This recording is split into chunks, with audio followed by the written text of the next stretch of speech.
Assalamu alaikum warahmatullahi taala wabarakatuh.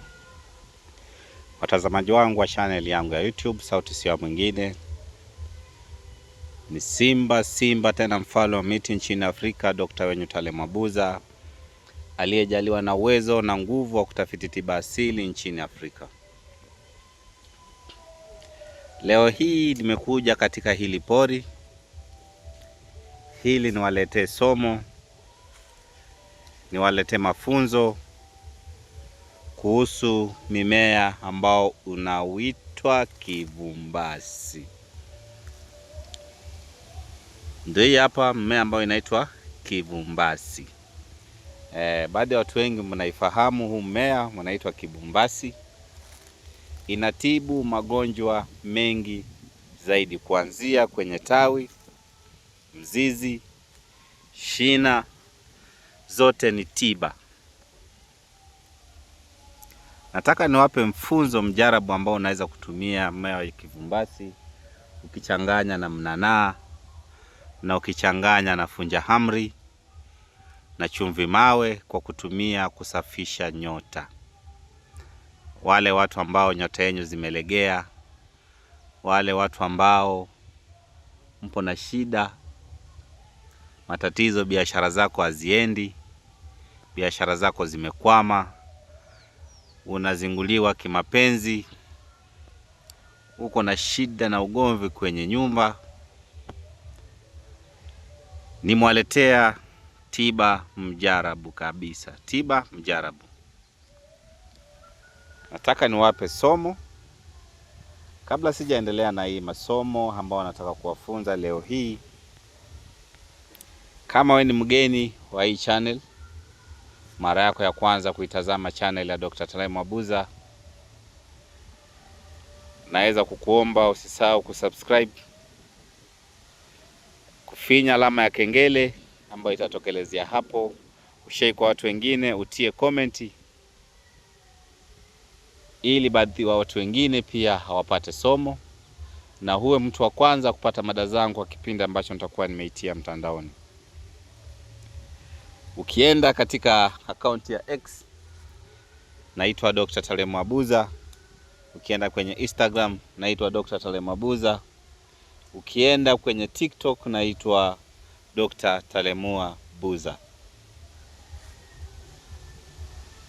Hizo platform zote napatikana, na hizo platform zote huwa napeperusha somo zetu na zinapatikana hapo kwa mtu yoyote ambao unaweza kujitibu ukiwa nyumbani, mtu yoyote ambao unaweza kuhitaji msaada kutoka kwenye ofisi zetu. Tupo na dawa aina mbalimbali ambao zimetengenezwa kwa njia ya utaalamu. Tupo na mafuta ya ngekewa, tupo na mafuta ya kakakuona, tupo na mafuta ya simba, tupo na dawa aina nyingi kabisa. Tupo na ofisi yetu ambao inauza dawa za kiasili nchini Busia, mpaka wa Kenya na Uganda, ambao ipo na kila aina ya dawa za asili.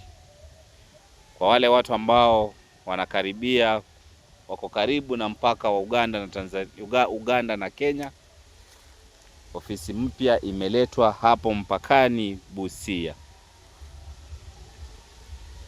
Wale ambao wamepatikana mko na matatizo ambazo hazieleweki, uko na shida ambayo hauelewi, uko na shida ambayo inaweza kukusumbua mahali popote upo, Dr. Talemu yupo na uwezo wa kukutazama shida zako hata ukiwa mbali. Yupo na uwezo wa kusimamisha mgonjwa mahali popote yupo hata akiwa mbali, kutumia tu maji. Haya, wacha turudi kwenye mada ambayo tulikuwa tunataka kujifunza siku ya leo. Nimwaeleza huu ni mmea ambao unaitwa kivumbasi. Nadhani mnaweza kuwa wala ambao wananitazama ambao wanajua mimea. Kuna mmea ambao inaitwa mnanaa, kuna mmea ambao inaitwa funja hamri. Utazichuna hizi majani. Ukishachuma hizi majani, utazitwanga kwa pamoja, utaichanganya na chumvi mawe, utaitumia kuogea asubuhi na jioni kwa muda wa siku 7 mfululizo. Kwa uwezo Mwenyezi Mungu biidhnillah, na ninaamini kwa ile somo ambayo nimeleta hapa, na naamini ile somo ambayo nimeleta hapa inaweza kukusaidia. Kama utafanya hivyo, kama vitu zako zimekwama na ukafanikiwa, naomba usisite kutia comment hapo ili tujue kama umefaidika. Usisite pia kutupigia simu kwa maswali mengi zaidi. Ukiwa na mgonjwa wako pia ambayo haeleweki, hamjui yupo na tatizo gani, pia usisite kutupigia simu. Asanteni watazamaji wangu wa channel yangu ya YouTube. Nawapenda sana na muzidi kufuatilia somo ambazo zinatoka kwa channel ya Dr. Talem Mabuza.